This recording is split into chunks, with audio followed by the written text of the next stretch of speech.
Imagine the worst night of your life.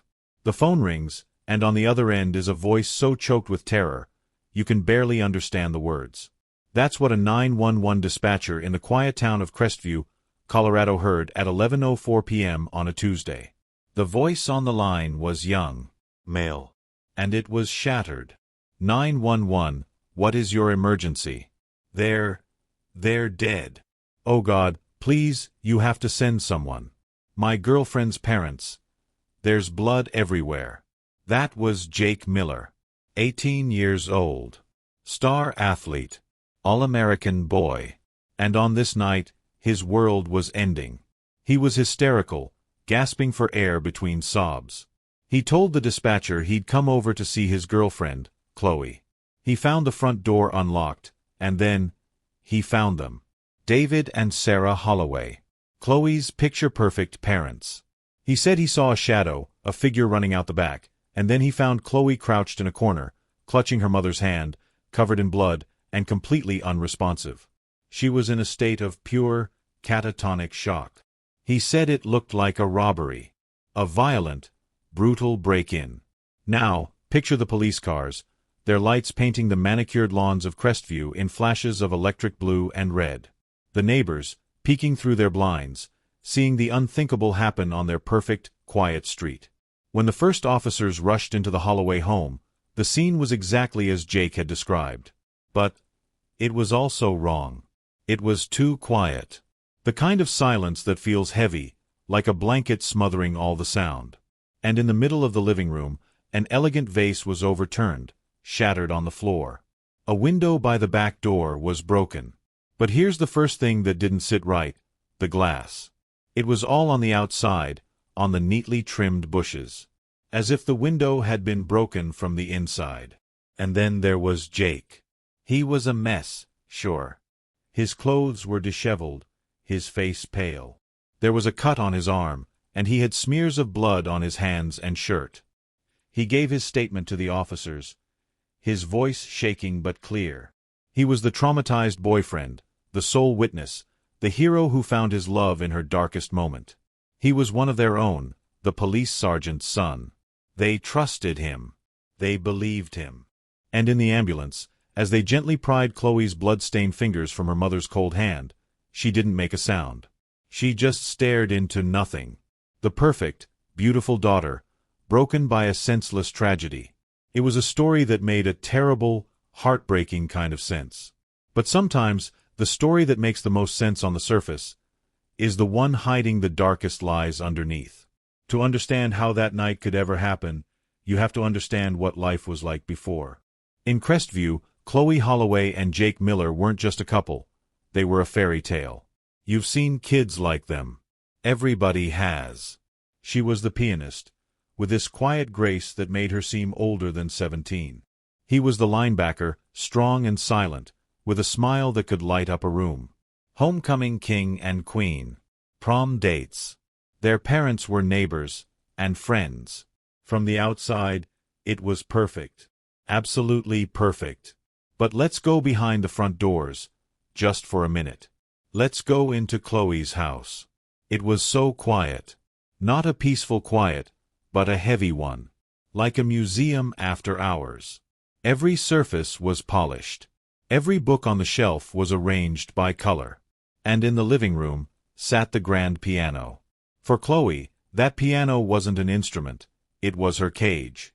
Her practice sessions weren't about music, they were about perfection. Her mother, Sarah, would sit there, listening for a single wrong note, a single hint of hesitation. For Chloe, an A- wasn't a good grade, it was a failure. She was loved, sure. But it was a love that felt conditional, like it could be taken away if she ever stopped being perfect. Now, walk next door to Jake's house. It was louder, more chaotic, but the pressure was just as real. His dad, Sergeant Miller, was a proud man. He saw his son's strength and his quiet intensity, and he didn't see a future in football. He saw a future in a badge. Every dinner was like a briefing. You've got to have a backbone in this line of work, son. It's about serving with honor. Jake would just nod, his jaw tight, saying all the right things while screaming on the inside. He didn't want to be a cop. He didn't want to follow in those footsteps. But how do you tell that to your hero? So where did they go? Where was their safe place? It was Jake's beat-up old truck, parked at the overlook at the edge of town. That was their real home. That's where they would go, just the two of them, and the silence between them was finally easy. They'd talk about their parents. They'd whisper about how trapped they felt. In each other, they didn't just find love. They found an ally, a co-conspirator. They built a secret world for two, a fortress against all the expectations. And they had no idea that the fortress they built was about to become a prison. In the first 24 hours after a tragedy, everything is chaos and emotion. The police secure the scene, they comfort the families, they follow the obvious leads. And the obvious lead, the only witness, was Jake Miller. They had no reason not to believe him. He was one of their own. But after the sun rose on that second day, when the tears had dried and the reports started getting typed up, a seasoned detective named Maria Rodriguez started looking at the pictures. And the pictures started talking back to her. And what they were saying didn't match the story she'd been told. Detective Rodriguez had been on the force for 15 years. She'd seen her share of crime scenes, and she had a gut feeling for when something was off. This scene was too neat. The chaos felt staged. She stood in the Holloway's living room, the air still thick with the smell of copper and death, and she looked at that broken window by the back door.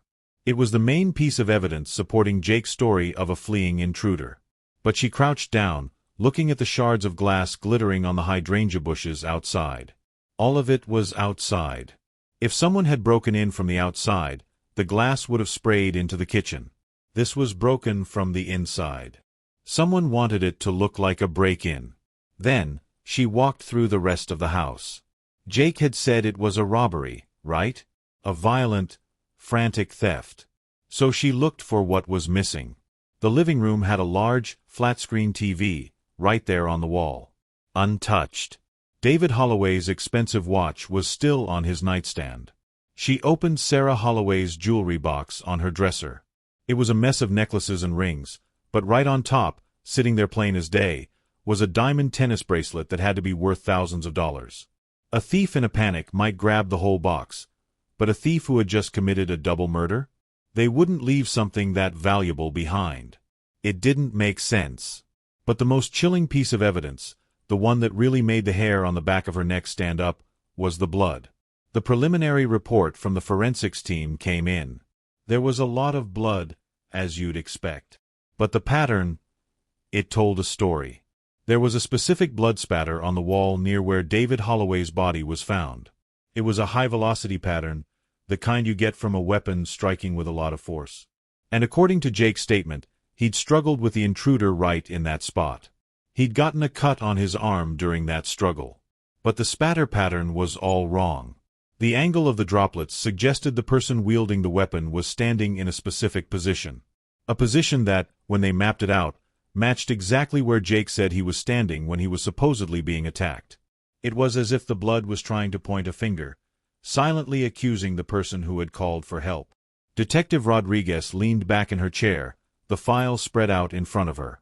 The perfect heartbreaking story of the home invasion was crumbling, and a new, much darker picture was starting to develop. She wasn't looking for a mysterious intruder anymore. She was looking at the two traumatized survivors. The golden couple. And for the first time, she asked herself the question that would change everything. What if the monsters weren't outside the house? What if they were already inside? So now, Detective Rodriguez had a choice. She could keep chasing a ghost, a phantom intruder that the evidence said probably never existed.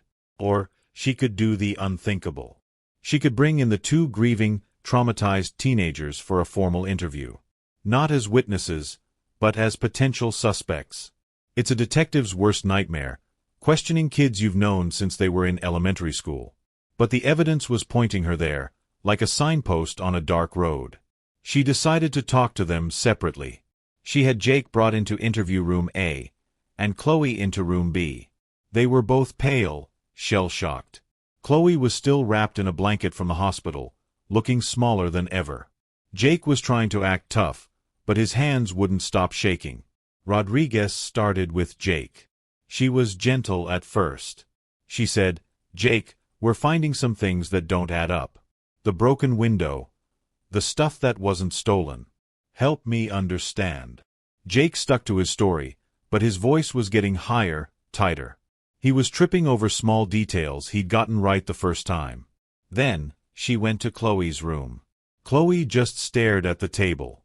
She was a ghost. Rodriguez didn't push her. Instead, she used a classic technique. She leaned in and said very softly, "Chloe, I just finished talking to Jake. He's telling a different story now. He's saying you were the one who was angry at your parents. He's saying you pushed him into this." It was a lie, of course. A deliberate, calculated lie. But in that moment, it was a key turning a lock. Because while Rodriguez was lying to Chloe, her partner was in the other room, telling Jake the exact same lie. "Jake, Chloe's breaking down in there. She's saying it was all your idea. She's saying you lost your temper." And you could see it on their faces, in both rooms, at almost the exact same time. The betrayal. The utter, world-shattering betrayal. The person they had built their entire world around was, they believed, throwing them to the wolves to save themselves. And that's when the dam broke. Not with a shout, but with a whisper. In room B, Chloe's head slowly lifted. Her eyes, which had been empty, were now filled with a terrifying clarity. She looked at Detective Rodriguez and said, her voice flat and cold, "He's lying. We did it. Together." At that very same moment, in room A, Jake slammed his fist on the table and screamed, "She's lying. It was both of us. We planned it. It was both of us." It was a horrific, synchronized confession. Their pact, the secret they thought would bind them forever, was now being used as a weapon against each other, even as they both admitted to it. They were brought back together, not in a room, but to give formal, taped confessions. And the details they gave were chilling. They talked about it like it was a school project. They spoke about the planning, the decision to use the knife from the Holloway's own kitchen, the agreement to stage the break-in. They described the moment it happened in cold, detached detail, as if they were describing a scene from a movie. There was no emotion, no remorse, just the facts of the terrible thing they had done. They thought their love was so strong it could withstand this. They thought their pact was unbreakable. But as they signed those confession papers, they were learning the first hard lesson of the real world. A pact made in secret can become a prison when the lights turn on. And their cell doors were about to slam shut. Have you ever seen a house of cards? You build it carefully, piece by piece, until it's this beautiful, intricate thing. And then, one single breath, and it all comes crashing down. That's what happened to Chloe and Jake. Their confession was that breath. And the world they lived in, the perfect little world of Crestview, came crashing down around them. It started with a leak. It always does. Somebody in the station talked to a reporter, and by the next morning, it wasn't just a local story anymore. It was a national headline. And the headlines weren't kind. They weren't calling them the golden couple anymore. No. The news channels called them the killer couple of Crestview. Teenage monsters. The lovers' pact murder. You'd turn on the TV, and there were so-called experts, psychologists who had never met them, analyzing their yearbook photos, diagnosing them as sociopaths. They played that haunting piano music Chloe loved as a backdrop to the story, making it sound like a soundtrack to a horror movie. But the real firestorm happened online. Social media exploded. Their prom pictures were memed, with captions like, "He's not asking her to prom, he's asking her to help him hide a body." People who had cheered for Jake on the football field were now writing comments like, "I always knew there was something off about that guy." Chloe's Instagram, once a curated gallery of her perfect life, became a digital graveyard flooded with hate. Strangers from across the country called for the worst possible punishment. They were no longer people. They were symbols. Symbols of everything that was wrong with spoiled, privileged kids. And caught in the absolute worst part of the storm were their families. The Holloways and the Millers, who had been friends and neighbors for over a decade, were now bound together in a cage of mutual, unimaginable grief and shame. Sergeant Miller, a man who had dedicated his life to the law, had to turn in his badge. He couldn't look his colleagues in the eye. He and his wife became prisoners in their own home, the blinds permanently drawn, hiding from the news vans that camped on their street for weeks. The Holloways, what was left of them, simply vanished. They packed a few bags and moved to a hotel, then to another state, trying to outrun the nightmare their daughter had created. Inside their jail cells, Chloe and Jake were completely isolated. No contact with each other. No contact with the outside world, except for their lawyers and the relentless, echoing silence. The fairy tale was over. The fortress they built for two had not only collapsed, it had buried them alive. The love they thought was their strength was now the reason everyone saw them as monsters. And the worst part? The trial, the real battle for their lives, hadn't even begun. The public had already tried them, convicted them, and thrown away the key. They were alone, with nothing but the echoes of their own terrible choices, and the chilling realization that the world now saw them for what they were. And what they were was unforgivable. In the world of law, a confession is like a key. It unlocks the door to a conviction.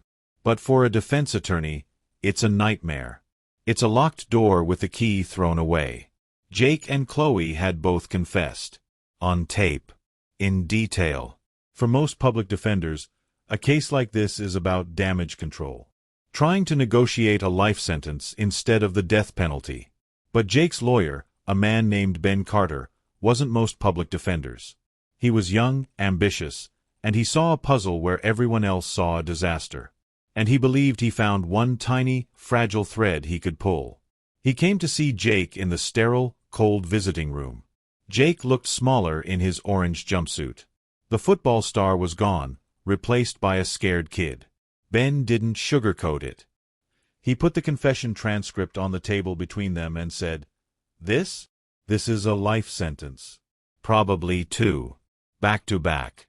You will die in prison. Jake just stared at the floor. But then Ben leaned forward, his voice dropping to a conspiratorial whisper. But there's one way out. One story we can tell. He laid it out, piece by piece. The law understands coercion, he said. It understands manipulation. We don't deny the confession. We reframe it. He painted a new picture for Jake. He said, Chloe Holloway wasn't just a girlfriend. She was a puppeteer. She was a brilliant, ice-cold girl who lived under the thumb of perfectionist parents. She learned how to manipulate, how to control. And she found a strong, loyal, but impressionable boy. You. He told Jake. She planted the idea. She crafted the plan. She handed you the knife. You were so in love, so terrified of losing her, that you felt you had no choice. You were under her spell. Now, imagine you're Jake. You're 18. You're facing the rest of your life in a concrete box. You're alone. And this grown-up, this expert in the law, is handing you a life raft. It's a life raft that requires you to push the person you love most underwater to save yourself. But it's a chance to live. At first, Jake was horrified. No, he said. We were in it together. It was a pact. But Ben Carter was patient. He visited day after day, chipping away at Jake's resolve. He'd say things like, Is that what she told you? A pact? A pact that benefits her, to get her out of her miserable home? What did it get you, Jake? A murder charge. He forced Jake to relive every memory, but through this new, dark filter. That time Chloe cried about her parents. Was it genuine grief, or was it a performance to manipulate him? That time she talked about their future? Was it a dream, or was it a way to bind him to her? Slowly, insidiously, the story started to take root in Jake's mind. His love for Chloe began to curdle. It mixed with the terror of his situation and started to become something else, resentment. The memory of her face, once a source of comfort, now felt like the face of his jailer. He started to believe the new story. He had to. It was the only way he could survive. Meanwhile, in another part of the jail, Chloe's state-appointed lawyer was having a very different conversation. Her lawyer, an older woman named Susan Shaw, believed in damage control. she told Chloe. "The confession is everything. Our only hope is to appeal to the judge's mercy. We talk about the abuse, the pressure, the shared despair. We stick to the pact. It's the only honorable path." And Chloe, isolated and broken, clung to that.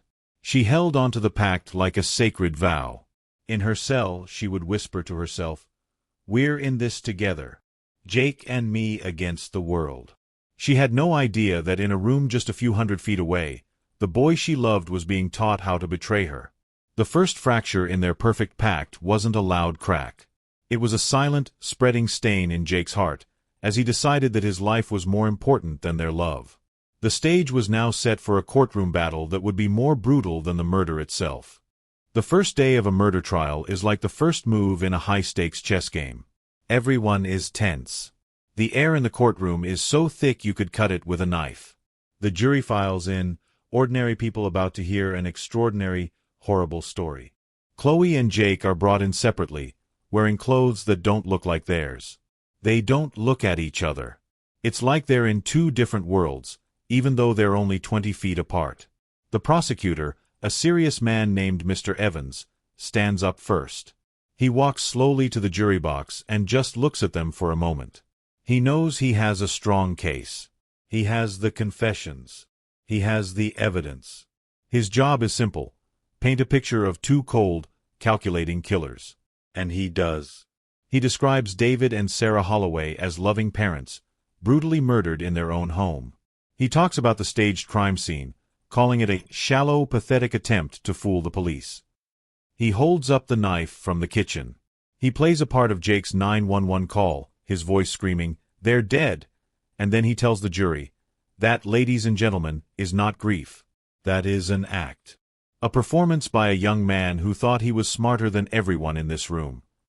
It's powerful. It's direct. It makes Chloe and Jake look like monsters. Then, it's the defense's turn. Everyone expects Jake's lawyer, Ben Carter, to get up and try to pick apart the evidence. Maybe question the police work. That's what you usually see on TV. But Ben Carter doesn't do that.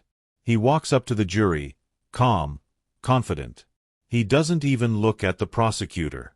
He looks directly at the 12 people who hold Jake's life in their hands, and he says something that makes the entire courtroom freeze.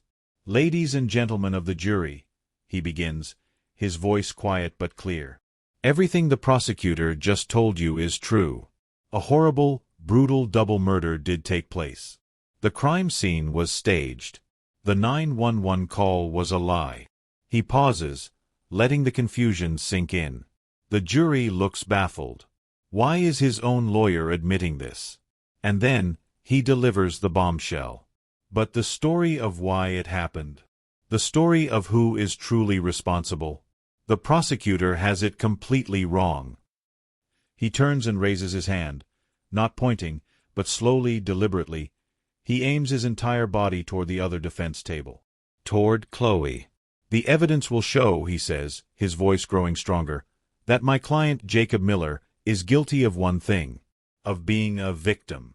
A victim of manipulation, of psychological domination, of a twisted and obsessive love." You could hear a pin drop. "The real killer," he continues, his words hitting like hammer blows, "is sitting right there. Chloe Holloway. She planned this. She manipulated my client. She handed him the knife and told him it was the only way they could be together. He was under her spell. He was so terrified of losing her that he felt he had no choice. He is guilty of being a follower. But she is the mastermind."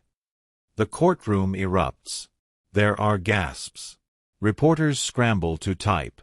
And Chloe doesn't move. She doesn't cry. She just stares straight ahead, her face a pale, blank mask. But inside, you just know, her entire world has just been obliterated. The pact was shattered. The boy she loved had just thrown her directly under the bus to save himself. Can you imagine that moment? The person you die for, standing up in front of the entire world and calling you a monster to save himself. What would you have done if you were Chloe? What would you have done if you were Jake, facing life in prison? Let me know in the comments below. After a bombshell like that, the entire mood of the trial shifts. It's no longer about if a murder happened. Everyone knows it did. Now, it's a battle over a story. Jake's defense team, led by the shrewd Ben Carter, gets to work. Their mission is clear, and it's brutal. They have to systematically dismantle the image of the perfect, grieving daughter and rebuild her, right in front of the jury, as a calculating, ice-cold puppeteer. They start with what seems like harmless evidence. They put Chloe's own diary into evidence. They read passages aloud where she wrote about her parents. But they don't pick the sad, lonely entries. They pick the angry ones. The one where she wrote, "I hate the sound of my mother's voice. I wish it would just stop." The one where she said, "This house isn't a home, it's a prison. I'd burn it down if I could." Out of context, to a jury hearing this after a double murder, it doesn't sound like the angst of a frustrated teenager. It sounds like a blueprint. They even used her talent against her. Ben Carter stood before the jury and said, "Think about it. The piano. The hours of perfect, disciplined, repetitive practice. That doesn't just create a musician. It creates a mind capable of extreme focus, of patience, of planning a complex act and executing it without a wrong note." He was literally turning her greatest achievement into a weapon. Then, they called Jake to the stand. He won't look at Chloe. Not once. He sits there, folded in on himself, and answers his lawyer's questions in a soft, halting voice. He tells the new story. He says Chloe first brought it up as a joke. A what-if game. But she kept bringing it back over and over, making it sound more and more logical. He says she was the one who knew her parents' schedule, who knew where the knife was kept, who came up with the idea to break the window from the inside. He paints himself as a lovesick fool, terrified that if he said no, if he backed out, he would lose her forever.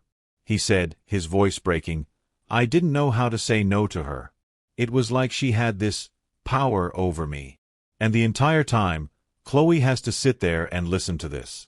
She has to listen to the boy she loved, the boy she thought she was protecting, describe her as some kind of monster. She doesn't cry. She doesn't get angry. She just stares at him, her face a pale, empty mask. But you have to wonder, what is going on behind that mask? Is it shock? Is it hatred? Or is it the terrifying realization that he's winning? He's convincing the world that she alone is the villain of this story. The pact they made in secret was now being broken in the most public way imaginable, and Jake wasn't just walking away from it. He was setting it on fire and hoping she was the one who got burned. 4 days, Chloe's defense team had been on the ropes. They just sat there, taking punch after punch, while Jake's lawyer painted Chloe as a monster. They were sticking to their original, failing plan, appeal for mercy based on the pact. But as Jake stepped down from the witness stand, having just finished destroying Chloe's character, her lawyer, Susan Shaw, knew the game had changed. The old plan was suicide. It was time to fight fire with fire. It was time to release the viper. She asked for a brief recess and went to the holding cell with Chloe. Chloe was still sitting in that same stunned silence. Susan knelt down, looked her in the eye, and said, "Chloe, listen to me. He is going to walk out of here a free man, and you are going to die in prison if we don't fight back. Right now. Are you ready to fight?" And something in Chloe's eyes shifted. The shock melted away, replaced by a cold, hard clarity. She gave a single, sharp nod. When the court reconvened, Susan Shaw didn't just stand up. She launched herself to her feet. She walked to the podium, and her voice, usually so measured, was like steel. "Your Honor," the defense recalls Jacob Miller to the stand. The room buzzed.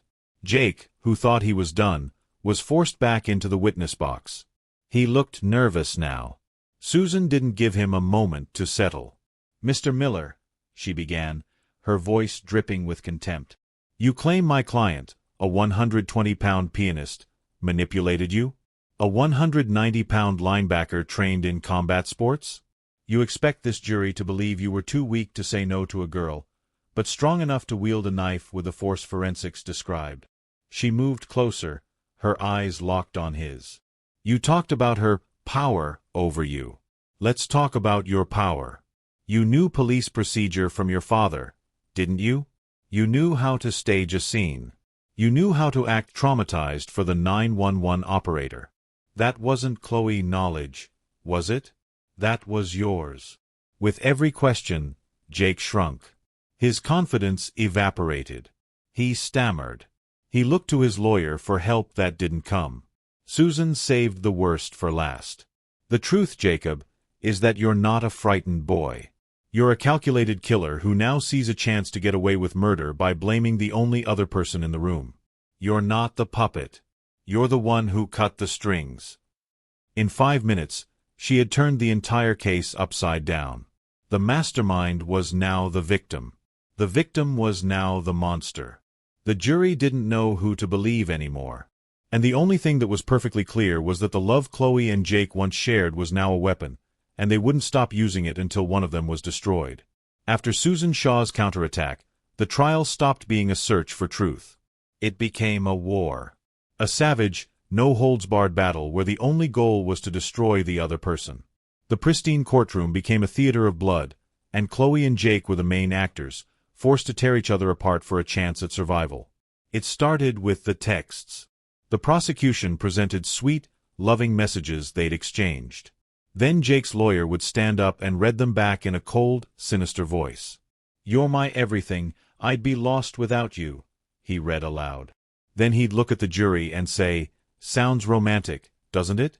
Or is it the language of a manipulator, building dependency?" They took a private joke they had about their parents and twisted it into proof of a shared, murderous hatred. Every memory was weaponized. Their first kiss, the prom, the long drives, it was all evidence now. Not of love, but of a toxic conspiracy. And the families.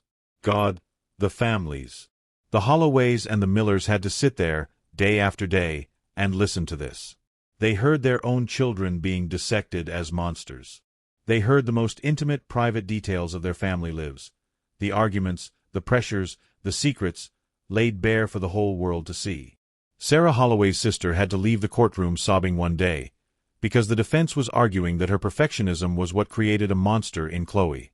Sergeant Miller put his head in his hands and didn't look up for an hour as the prosecutor described his son as a cunning liar who used his police training to commit the perfect crime. These parents were living a double hell, grieving the children they lost, while being forced to watch the people they became destroy each other. But the most chilling part was watching Chloe and Jake themselves. You could see the last remnants of their old selves crumbling away. In the first days of the trial, there was still some shock, some sadness in their eyes when they looked at each other. Now that was gone, replaced by a flat, cold emptiness. During a recess, as they were being led out, they passed within a few feet of each other. Jake muttered something under his breath. The microphones didn't catch it, but Chloe heard it. And for the first time in the entire trial, she showed a real, raw emotion. Her eyes narrowed, her lip curled into a sneer of pure, undiluted contempt. It was gone in a second, but everyone saw it. The love was dead. All that was left was the venom. The lawyers fed on that hatred. They poked and prodded, finding every last wound to reopen. Susan Shaw, Chloe's lawyer, forced Jake to admit he was the one who first joked about making it all stop. Ben Carter, Jake's lawyer, made Chloe read her own diary entry about wanting to run away, and then asked her, "And when running away seemed too hard, you decided the only way out was to kill them, isn't that right?" They were no longer defending their clients. They were sharpening them into knives and throwing them at each other. By the end of the week, the courtroom felt haunted. The air was thick with the ghosts of a dead love and the echoes of terrible accusations. There was no winner in this battle. There were only two teenagers, their souls stripped bare and shattered in front of a packed room, their tragic story now just legal fodder. And the scariest part was, you couldn't even remember who they were before all this started. The golden couple was gone. All that was left was the wreckage. After days of listening to two teenagers tear each other apart, the jury was probably exhausted. They'd heard two completely different stories, both terrifying in their own way. Was Chloe a cold-blooded puppeteer? Or was Jake a ruthless liar? It felt like they had to pick one. But then, the prosecution called a witness who wasn't trying to pick a side. She was trying to pick apart the facts. Detective Maria Rodriguez walked back to the stand, and she brought with her a theory that was somehow more chilling than anything that had come before. She didn't shout. She didn't point fingers. She just laid out the evidence, piece by piece, like a doctor explaining a disease. She started with the blood spatter. She showed the jury diagrams, explaining the arc and the velocity. This pattern, she said in her calm, steady voice, is inconsistent with a struggle between Jake and an intruder. The angle of the spatter shows the person swinging the knife was standing upright, in control. It matches the position Jake himself described being in. He wasn't defending himself. He was the aggressor. With that one piece of evidence, Jake's story of being a scared participant began to crumble. But then, she turned to Chloe. She agreed that the planning was sophisticated. The staged burglary, the broken window, it showed a mind that thought several steps ahead. A panicked, impulsive act doesn't look like this, Rodriguez explained. This was methodical. This was someone who wanted to control the narrative from the very beginning. She was confirming that Chloe was every bit the planner the defense claimed she was. She wasn't denying Chloe's role, she was defining it. And that's when she gave the jury the final, terrible piece of the puzzle. She called it a toxic synergy. She said, "You have to understand, these weren't two separate monsters. They were one single, catastrophic event." Chloe Holloway provided the motive, a desperate, controlled rage against the life she was trapped in. She provided the blueprint. But Jacob Miller, he provided the force, the physical strength, the will to carry it out. He wasn't a puppet. He was the weapon. And a weapon, once unleashed, has a will of its own. She painted a picture that was far messier, and far more real, than either lawyer's clean, simple story. She suggested that the murder itself was probably a chaotic, brutal explosion of violence, far from the cold, clinical execution they had both described in their confessions. The pact, she implied, was a fantasy they built beforehand to get themselves to do the unthinkable, and a lie they clung to afterwards to make sense of it. When she stepped down, the courtroom was left in a heavy silence. The truth wasn't simple. It wasn't black and white. The truth was that two broken, desperate kids found each other, and instead of healing each other's broken parts, they amplified them. They created a feedback loop of resentment and fear that escalated into violence. The real tragedy wasn't that one of them was a monster. It was that together, they created a monster that neither one of them could control. And now, the jury had to decide how to punish a tragedy where everyone was guilty, but no one was solely to blame. After all the evidence, all the testimony, all the screaming and the crying and the cold, hard facts, it all comes down to this. The closing arguments. This is the last chance for the lawyers to look the jury in the eye and tell them a story they can believe in. The air in the courtroom is electric. You can feel the weight of the moment. Two lives are hanging in the balance, and two stories are about to collide one last time. The prosecutor, Mr. Evans, goes first. He doesn't need a complicated story anymore. He walks slowly over to the jury box and rests his hands on the railing, like he's talking to a group of old friends. "Ladies and gentlemen of the jury," he says, his voice low and serious. "This case is not about a puppeteer and a puppet. It's not about who manipulated who. This case is about two people who made a conscious, deliberate choice." He points back at Chloe and Jake. They made a pact. A blood pact. They looked each other in the eye and they decided that the lives of David and Sarah Holloway were an acceptable price to pay for their freedom. They planned it. They executed it. And then they put on a performance for all of you. He calls their 911 call and their initial lies a shameful act, and says their confessions only came when the evidence boxed them in. Don't be fooled by the tears, or the youth, or the stories of pressure, he warns. Underneath, they are cold-blooded killers.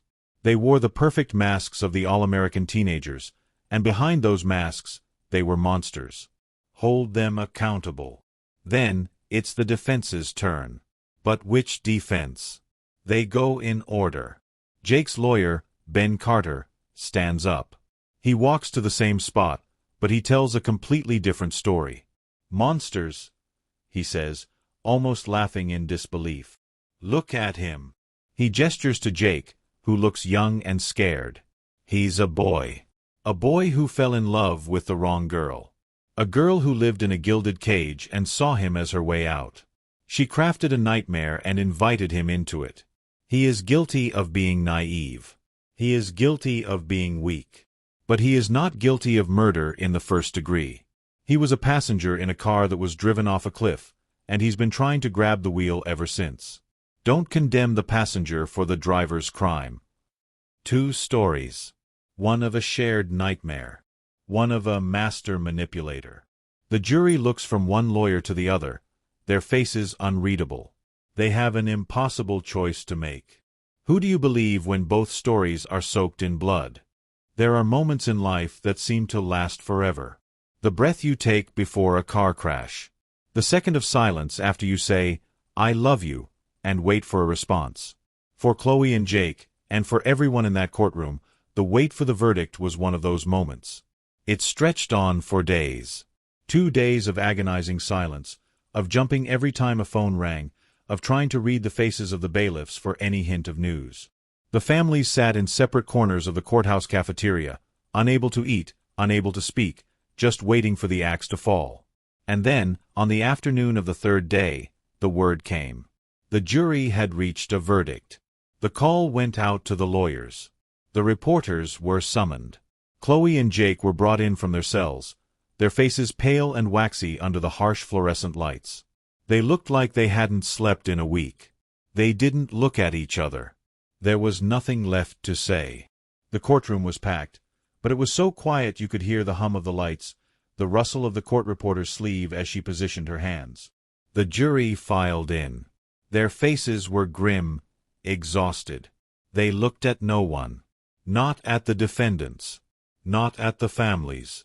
They stared straight ahead, as if they'd seen something terrible and were trying to forget it. The judge, an older man with a tired face, spoke. "Madam Foreperson, has the jury reached a verdict?" A woman in the front row stood up. She held a piece of paper in her hands, and those hands were shaking. "We have, Your Honor." The bailiff took the paper and handed it to the judge. He read it, his expression giving nothing away. He handed it back. "Please read the verdict." This was it. The moment everything ended. The foreperson cleared her throat. Her voice was thin, but it cut through the silence like a knife. In the case of the people of the state of Colorado versus Jacob Miller, on the count of murder in the first degree in the death of David Holloway, we the jury find the defendant guilty. A single sharp gasp echoed in the room, followed by a choked sob from Jake's mother. The foreperson continued, her voice gaining a terrible rhythm. On the count of murder in the first degree in the death of Sarah Holloway, we the jury find the defendant guilty. Jake made a sound, a low, guttural moan. He slumped forward in his chair, his head in his hands. His lawyer put a hand on his shoulder, but it was a useless gesture. The fight was over. He had lost. Then, the foreperson turned her attention to the other piece of paper. She looked toward Chloe. In the case of the people of the state of Colorado versus Chloe Holloway, on the count of murder in the first degree in the death of David Holloway, we the jury find the defendant guilty. Chloe closed her eyes. A single tear traced a path down her cheek, but she didn't make a sound. On the count of murder in the first degree in the death of Sarah Holloway, we the jury find the defendant guilty. And just like that, it was over. 2 words, repeated 4 times. Guilty, guilty, guilty, guilty. In their desperate attempt to save themselves by turning on each other, they had succeeded only in guaranteeing their mutual destruction. The pact was finally, irrevocably complete.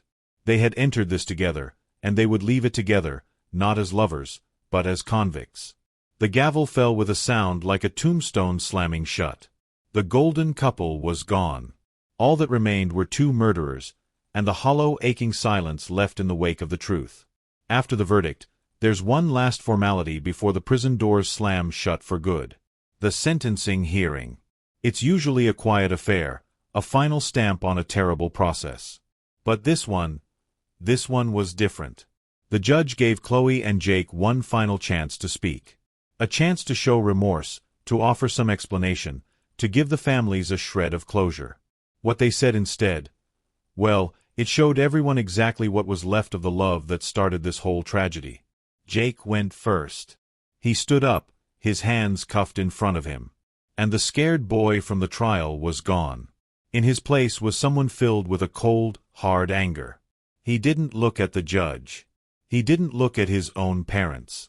He turned and stared directly at Chloe. His voice was flat, but it was sharp as a razor. "I hope you're happy," he said, the words dripping with venom. "You wanted a way out of your perfect little life, and you used me to get it. You took my future. You took my family. You took everything from me. You ruined my life." There was no remorse for the parents he helped kill. No apology. Just a final, bitter accusation aimed at the only other person who knew the whole truth. Then, it was Chloe's turn. Everyone expected her to break down, to cry, to fire back at him. But she didn't. She stood slowly, her back straight, and she smoothed the front of her jail-issued clothes.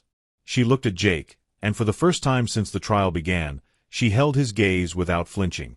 Her face was a mask of eerie calm. When she spoke, her voice was quiet, but it filled the entire room. There was no anger in it. No sadness. Just a chilling, absolute finality. "You told me we were a team," she said, her eyes locked on his. "You promised me we were in this together. You were the only person I ever trusted." She paused, letting the weight of that betrayal hang in the air.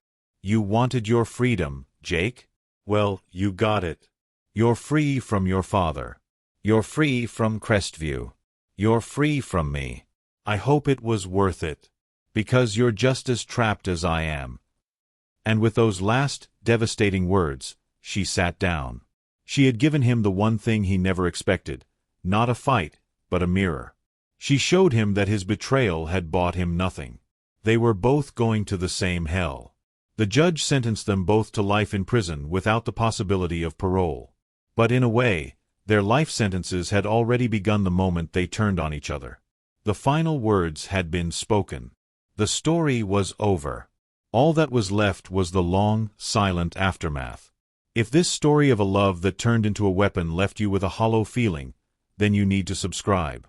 Next week, we're delving into the case of the silent witness, a story that proves sometimes the most dangerous secrets are the ones we keep from ourselves. Subscribe now so you don't miss it.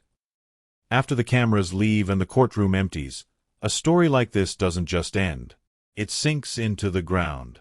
It seeps into the foundations of a town, and it becomes a permanent stain.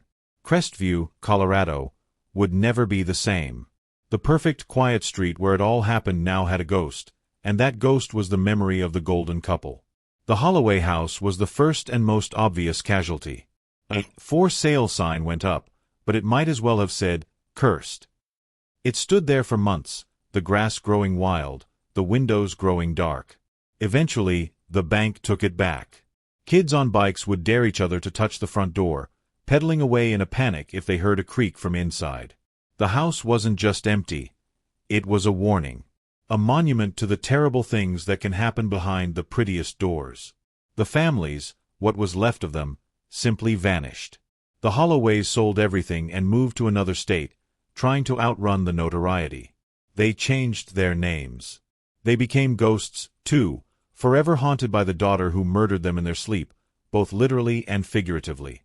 The Millers stayed in Crestview, but they might as well have left. Sergeant Miller, a man who once walked with pride, now walked with his head down, avoiding eye contact at the grocery store. His wife was rarely seen. The community that had once embraced them now didn't know what to say. "I'm sorry" felt wrong.